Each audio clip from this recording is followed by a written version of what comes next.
നമസ്കാരം. ഫുട്ബോൾ പേരിന്റെ പുതിയ വീഡിയോയിലേക്ക് എല്ലാവർക്കും സ്വാഗതം. സോ നമുക്കറിയാം ഇപ്പോൾ ഇന്റർനാഷണൽ ബ്രേക്ക് നടന്നുകൊണ്ടിരിക്കുകയാണ്. കുറേ മാച്ചുകൾ നടക്കുന്നുണ്ട്, വേൾഡ് കപ്പ് ക്വാളിഫയേഴ്സും ഫ്രണ്ട്ലീസും മറ്റുമൊക്കെ നടക്കുന്നുണ്ട്. അതിൻ്റെ ഇടയ്ക്ക് കുറച്ച് ന്യൂസുകളും വന്നുകൊണ്ടിരിക്കുന്നുണ്ട്.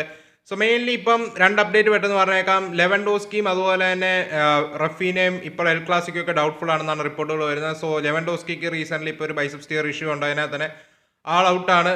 മിക്കവാറും എൽ ക്ലാസിക്കോ മിസ് ചെയ്യുമെന്ന് കൺഫേം ആക്കിയിരിക്കുകയാണ്. അതുപോലെ തന്നെയാണ് റഫീന ഇപ്പം ടീമിനോടൊപ്പം ട്രെയിൻ നടത്തിയിട്ടില്ല. ആൾക്ക് റിക്കവറിക്കിടയിൽ വീണ്ടും ഒരു സെറ്റ് ബാക്ക് ഉണ്ടായിരുന്നു. സോ കൂടുതൽ നാൾ വെളിയിലിരിക്കേണ്ട വന്നേക്കുമെന്ന് റിപ്പോർട്ടുകൾ വരുന്നുണ്ട്. സോ ജിറോണ മാച്ചിൽ ആരും സ്ക്വാഡിൽ കാണത്തില്ല. ലക്ക് ഉണ്ടെങ്കിൽ എൽ ക്ലാസിക്കോയ്ക്ക് ആള് സ്ക്വാഡിൽ ഇടം നേടുമായിരിക്കും. സ്റ്റാർട്ട് ചെയ്യാനുള്ള ചാൻസ് വളരെ കുറവാണ്. So as of now Joan Garcia, Lewandowski, Raphinha ഇവർ മൂന്നുപേരും, അതുപോലെ തന്നെ ഗ്യാവി ഔട്ടാണ്. അതിൻ്റെ എടുത്ത് പറയേണ്ട മറ്റൊരു കാര്യം, ഫെറാൻ ടോറസിന് ചെറിയൊരു നോക്കുണ്ട്. ആൾ അവൈലബിൾ ആവുമായിരിക്കും എന്നാണ് റിപ്പോർട്ടുകൾ വരുന്നത്. ഓൾമോയ് ഔട്ട് ആവുമെന്നാണ് മിക്കവാറും കേൾക്കുന്നത്. സോ റഫീന ഡൗട്ട്ഫുൾ ആണ്. അതുപോലെ തന്നെ ഫെറാൻ ടോറസ് സ്റ്റാർട്ട് ചെയ്തേക്കാമെന്നും വാർത്തകൾ വരുന്നുണ്ട്. സോ അതിൻ്റെ ഇടയിൽ മറ്റു കുറച്ച് വാർത്തകളൊന്ന് കവർ ചെയ്യേണ്ടതുണ്ട്. മെയിൻലി യമാലിനെ ഈ PSG ആയിട്ടും സൗദി ആയിട്ടും ഉള്ള ലിങ്ക്സ്, ഈ ഡിഫൻസ് സെൻറ്ററിലും ഫിജാൻജസും ഒക്കെ പോലത്തെ പക്ക തേർഡ് ടയർ മീഡിയാസ് ആണ് ഇത് തള്ളി വിടുന്നത്. അതിൽ നിന്നൊന്നും പറയാനില്ല. കാരണം PSG ഇൻട്രസ്റ്റ് ഉണ്ടെന്നുള്ള കാര്യം നമുക്കറിയാം. ഇപ്പം മെൻഡസുമായിട്ട് ഡോഹയിൽ മീറ്റിംഗ് എങ്ങാണ്ട് ഇതിൻ്റെ കാര്യത്തിൽ നടത്തി എന്നുള്ള രീതിയിൽ വാർത്തകൾ വരുന്നുണ്ട്. എനിക്കത് വലിയ ഇഷ്യൂ ആയിട്ട് ഇപ്പം തോന്നുന്നില്ല. മേ ബി എമാൽ ഒരു ഫ്രഞ്ച് ഇൻ്റർനാഷണൽ ആയിരുന്നെങ്കിൽ ഓക്കെ, എനിക്ക് PSG ഒരു പേടിയായിരുന്നു. പക്ഷേ സ്പാനിഷ് ഇൻ്റർനാഷണൽ ആയതുകൊണ്ട് പുള്ളി ബാർസ തന്നെ നിൽക്കുമെന്ന് തന്നെയാണ് തോന്നുന്നത്. ബാർസ ഓഫർ ചെയ്യുന്നതിനേക്കാളും വമ്പൻ ഓഫറും പ്രപ്പോസലും ഒക്കെ വിടുമായിരിക്കും. എനിക്ക് ആ പാടുള്ളൊരു ഡൗട്ട് പുള്ളിയുടെ പേരൻസും എല്ലാം ഫോഴ്സ് ചെയ്താലോ മറ്റോ ഉള്ളതെന്നാണ്. ഉറപ്പാണ് PSG ഇൻട്രസ്റ്റഡ് ആയിരിക്കും എമാൽ. അതിപ്പം ഡിഫൻസ് സെൻറ്ററിൽ വന്ന് തള്ളേണ്ട ആവശ്യമില്ല, നമുക്കറിയാവുന്ന ഒരു കാര്യമാണ്. നോക്കാം എന്തായാലും.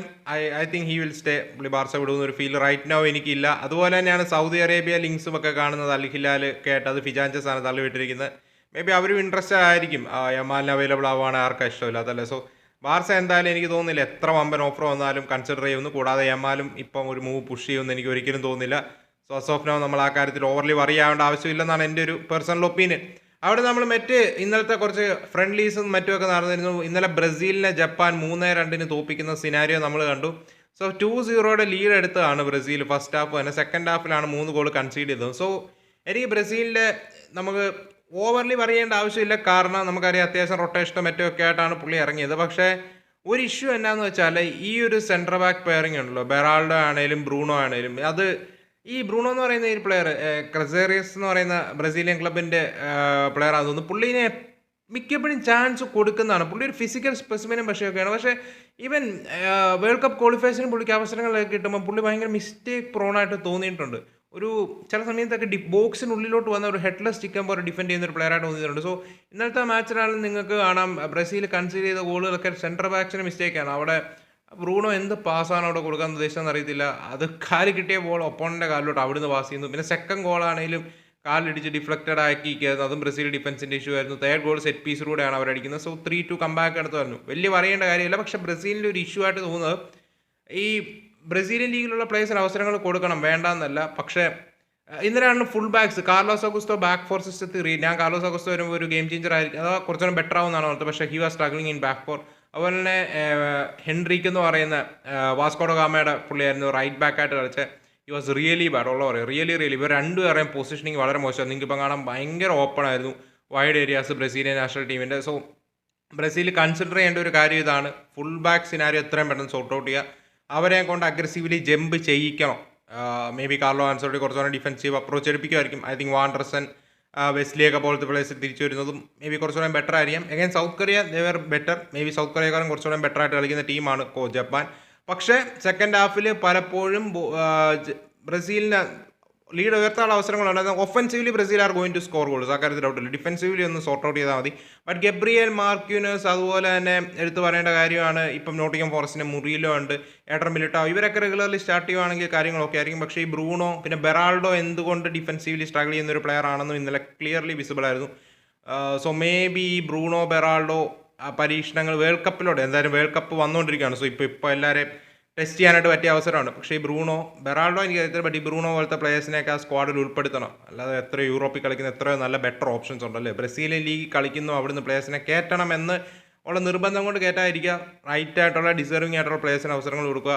ഡിഫൻസീവ്ലി ബ്രസീൽ സോർട്ട് ഔട്ട് ചെയ്താൽ ഓക്കെയാണ്. ബ്രസീൽ ചാൻസുകൾ ക്രിയേറ്റ് ചെയ്യുന്നുണ്ട്. സോ ബ്രസീൽ ഇതിനെ കൺസീഡ് ചെയ്തൊക്കെയാണ് ബാക്ക് ഫോറിൽ വോട്ട് വരുമ്പോൾ ഡിഫൻഡേഴ്സ് കൺഫ്യൂസ്ഡ് ആവുകയാണ്. ഈ Beraldo Bruno pair was really bad, really bad. പിന്നെ ഫുൾ ബാക്സ് ജമ്പ് ചെയ്യുന്നതും വൈഡ് ഏരിയാസ് ഇഷ്ടം പോലെ. Carlos Augusto back four really struggle ചെയ്യുന്നൊരു ഫീലാണുള്ളത്. So let's see how it goes. അവിടുന്ന് നമുക്ക് മറ്റു കുറച്ച് മാച്ചുകൾ ടച്ച് ചെയ്യാനാണെങ്കിൽ അണ്ണൻ ഇന്നലെ വീണ്ടും റെക്കോർഡ് സൃഷ്ടിച്ചിരിക്കുകയാണ്. ഹംഗറിക്ക് അഗെയിൻസ്റ്റ് അണ്ണൻ്റെ ഡബിൾ വന്നു 947, 948. ഇൻ്റർനാഷണലി 143 ഗോൾ സ്കോർ ആയിട്ടുമുണ്ട് ആർക്ക്, നമ്മുടെ ക്രിസ്ത്യാനോ റൊണാൾഡോയ്ക്ക്. കൂടാതെ വേൾഡ് കപ്പ് ക്വാളിഫയേഴ്സിൽ ഏറ്റവും കൂടുതൽ ഗോൾ നേടുന്ന താരം എന്നുള്ള റെക്കോർഡ് നമ്മുടെ അണ്ണൻ എടുത്തിരിക്കുകയാണ്. പക്ഷേ ഹംഗറി സമനില പിടിക്കുന്ന സിനാരിയാണ്. നമ്മളുടെ 8ാം മിനിറ്റിൽ ഹംഗറി ലീഡ് എടുത്തു. പിന്നീട് ക്രിസ്ത്യാനോയുടെ 2 ഗോളുകൾ ഫസ്റ്റ് ഹാഫ് തന്നെ വരുമായിരുന്നു. 2-1 ലീഡ് എടുത്തു. കളി അങ്ങനെ മുന്നോട്ട് പോകെ 2-1 പോകും എന്നുള്ള സിനാരിയോയിൽ ലാസ്റ്റ് മൊമെന്റിൽ സബോസ്ലായുടെ ഗോളിലൂടെ ഹംഗറി സമനില പിടിക്കുകയായിരുന്നു. സോ മാച്ചിൽ സബോസ്ലായുടെ കിടിലൻ പെർഫോമൻസ് ആയിരുന്നു. ക്രിസ്ത്യാനോയുടെ ഡബിളും വന്നു. ആൻഡ് പോർച്ചുഗൽ 2-2 സമനിലയിൽ പിരിയേണ്ട സിനാരിയോ വന്നു. അപ്പുറത്ത് ക്രിസ്ത്യാനോ ഒരു റെക്കോർഡ് സൃഷ്ടിച്ചപ്പം മെസ്സി മറ്റൊരു റെക്കോർഡ് സൃഷ്ടിച്ചു. മറ്റൊന്നല്ല, പോർട്ടോറിക്കോയ്ക്ക് അഗെയിൻസ്റ്റ് 6-0 അർജന്റീന ജയിച്ച ഒരു മത്സരം. അതിൽ മെസ്സി 2 അസിസ്റ്റ് പ്രൊവൈഡ് ചെയ്ത് ഇന്റർനാഷണലിൽ ഏറ്റവും കൂടുതൽ അസിസ്റ്റ് പ്രൊവൈഡ് ചെയ്യുന്ന പ്ലെയറായി മാറിയിട്ടുണ്ട്. നെയ്മറിനായിരുന്നു ആ റെക്കോർഡ്, 59 അസിസ്റ്റ് ആയിരുന്നു. അതിപ്പോൾ മെസ്സിയുടെ പേരിലോട്ടായിട്ടുണ്ട്, 60 അസിസ്റ്റ് ആയിട്ടുണ്ട്. അതുപോലെ തന്നെ എടുത്തു പറയേണ്ട മറ്റൊരു കാര്യം, സ്പെയിൻ ഇന്നലെ 4-0 വിജയിച്ചു. മിക്കേൽ മൊറീനോയുടെ ഡബിൾ വരുന്ന സിനാരിയോ കണ്ടു. അതുപോലെ തന്നെ Harry കെയിൻ്റെ England Latvian 5-0 തോൽപ്പിച്ചിട്ടുണ്ട്. Harry കെയിൻ്റെ double വീണ്ടും വരുന്നത് നമ്മൾ കണ്ടു. സോ ഇതൊക്കെയായിരുന്നു ഇന്നലെ നടന്ന മാച്ചുകളും മറ്റുമൊക്കെ. വേറെ കുറേ മാച്ചുകളും മറ്റുമൊക്കെ നടക്കുന്നുണ്ട്. സോ ഇതിനിടയ്ക്ക് കുറേ ലിങ്ക്സും അവിടെ ഇവിടെയൊക്കെ ആയിട്ട് വരുന്നുണ്ട്. ഇപ്പം എക്സാമ്പിൾ പറയാനായിട്ടാണെങ്കിൽ Kees Smit Real Madrid links അവിടെ ഇവിടെയും കാണുന്നുണ്ട്. റോഡ്രീനെ റയൽ മാഡ്രിഡ് നെക്സ്റ്റ് സമ്മറിൽ നോക്കിയേക്കാന്ന് പറഞ്ഞ രീതി വാർത്തകൾ വരുന്നുണ്ട്. ജാനുവരിയിൽ സെമന്യോയ്ക്ക് വേണ്ടി ആർസണൽ നീക്കിയേക്കാന്ന് പറഞ്ഞ വാർത്തകൾ വരുന്നുണ്ട്. ഇതൊന്നും ഓവർ റിലയബിൾ സോഴ്സുകളിൽ നല്ല വരുന്നത്. സോ അതാണ് ഒരു കുഴപ്പം. പിന്നെ കേൾക്കുന്ന മറ്റൊരു കാര്യം, ജാനുവരിയിൽ വോർട്ടന് വേണ്ടിയോ ബലേബയ്ക്ക് വേണ്ടിയോ യുണൈറ്റഡ് നീങ്ങും എന്നുള്ള രീതിയിൽ വാർത്തകൾ വരുന്നുണ്ട്. സോ ഇതൊക്കെ റിപ്പോർട്ടുകളാണ്, നടക്കുമോ ഇല്ലയോ എന്നുള്ള കാര്യം അറിയത്തില്ല. ജാനുവരി നടക്കാൻ സാധ്യതയുള്ള ഒരു കാര്യമായിട്ട് എനിക്ക് തോന്നുന്നത് മിക്കവാറും ലിവർപൂൾ ഒരു സെൻട്രൽ ബാക്കിന് വേണ്ടി ജാനുവരി പോകുന്ന നല്ല ഫീലുണ്ട്. അത് ആരായിരിക്കും എന്ന് അറിയത്തില്ല, ഗെയിനെ കിട്ടുമോ ഇല്ലയോ എന്ന് അറിയത്തില്ല. ബട്ട് ലിവർപൂൾ ഒരു സെൻട്രൽ ബാക്ക് ജാനുവരി മസ്റ്റാണ്, അവരത് ആഡ് ചെയ്യുന്നൊരു ഫീലാണ് റൈറ്റ് നൗ ഉള്ളത്. കൂടാതെ ജനുവരിയിൽ ഈ ബാർസയായിട്ട് കുറേ ലിങ്ക്സ് അവിടെ ഇവിടെയൊക്കെ നിങ്ങൾ കാണുന്നുണ്ടായിരിക്കും. സോ ബാർസയുടെ കാര്യത്തിൽ ഒരു അപ്ഡേറ്റ് പറയാനായിട്ടുള്ളത്, ബാർസയുടെ സ്റ്റേഡിയം ഇപ്പോൾ 27,000 കപ്പാസിറ്റിയിൽ ഓപ്പറേറ്റ് ചെയ്യാനായിട്ടുള്ള ലൈസൻസ് കിട്ടിയിട്ടുണ്ട്. പക്ഷേ ബാർസലോണ ഇനി ഒളിമ്പിക് മോഞ്ചൂരിൽ തന്നെ ആയിരിക്കും കളിക്കുക. കാരണം 45,000 കപ്പാസിറ്റിയിൽ ഓപ്പറേറ്റ് ചെയ്യാനായിട്ടുള്ള അനുമതി കിട്ടിയാൽ മാത്രമേ നമ്മൾ ഒളിമ്പിക് മോഞ്ചുറിയിൽ നിന്ന് മാറി ഇനി ക്യാമ്പ്നൂരിലോട്ട് പോകത്തുള്ളൂ. കാരണം ഫൈനാൻഷ്യലി 27,000 കളിക്കുന്ന നഷ്ടമാണ്. സോ ആ ഒരു സിനാരിയോയിൽ 45,000 വേണ്ടി നമ്മൾ വെയിറ്റ് ചെയ്യുകയാണ്. സോ UFAയുടെ ഫ്രണ്ടിൽ നമ്മൾ വീണ്ടും ആപ്ലിക്കേഷൻ ഇടാൻ പോവാണ്. കാരണം നമ്മുടെ ലീഗ് ഫേസ് മാച്ചുകളെല്ലാം ഒളിമ്പിക് മോഞ്ചുറി നടത്താനായിട്ടും റൗണ്ട് ഓഫ് 16 വരുമ്പോഴേക്കും ക്യാമ്പ്നൂരിലോട്ട് മാറാനായിട്ടുള്ള ഒരു ആപ്ലിക്കേഷൻ നമ്മൾ ഇടാനായിട്ട് പോവുകയാണ്. സോ അതിൻ്റെ പുറകെ നടക്കുവാണ്. സോ അസ് ഓഫ് നൗ നമ്മൾ ക്യാമ്പ്നൂരിലോട്ട് ഉടനെ മാറുമെന്ന് തോന്നുന്നില്ല. 45,000 കപ്പാസിറ്റി കിട്ടാതെ 27,000 കപ്പാസിറ്റി നമ്മളങ്ങോട്ട് മാറത്തില്ല എന്നാണ് റിപ്പോർട്ടുകൾ വരുന്നത്. കൂടാതെ എടുത്തു പറയുന്ന മറ്റൊരു കാര്യം എന്താണെന്ന് വെച്ചാൽ, ജാനുവരിയിൽ ബാർസയിൽ അഡീഷൻസ് കാണത്തില്ല. ബാർസലോണയുടെ സാലറി ക്യാപ്പ് റൈറ്റ് നൗ വീണ്ടും 100 മില്യണിലധികം കുറച്ചു. So as of now outgoings ഉണ്ടായാൽ തന്നെ, നമ്മളിപ്പോഴും 1:1 അല്ല.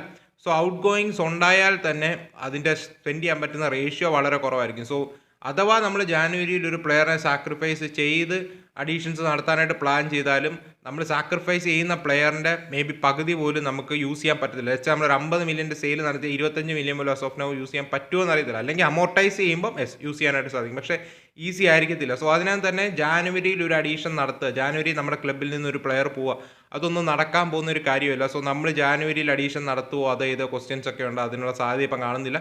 കൂടാതെ റയൽ മാഡ്രിഡിൻ്റെ കാര്യത്തിൽ എനിക്ക് തോന്നുന്നത് അതാണ്, ഈ കീ സ്മിത്തിൻ്റെയും വാർട്ടൻ്റെയും ലിങ്ക്സ് അവിടെ ഇവിടെയൊക്കെ ആയിട്ട് കാണുന്നുണ്ട്.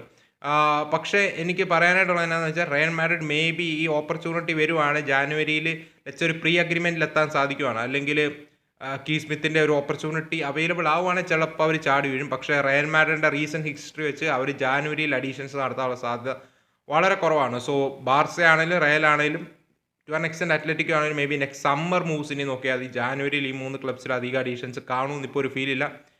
സോ ലെറ്റ്സ് ഇതൊക്കെയാണ് ഇപ്പം ട്രാൻസ്ഫർ ലോകത്ത് നടക്കുന്ന വാർത്തകളും വിശേഷങ്ങളും ഒക്കെ.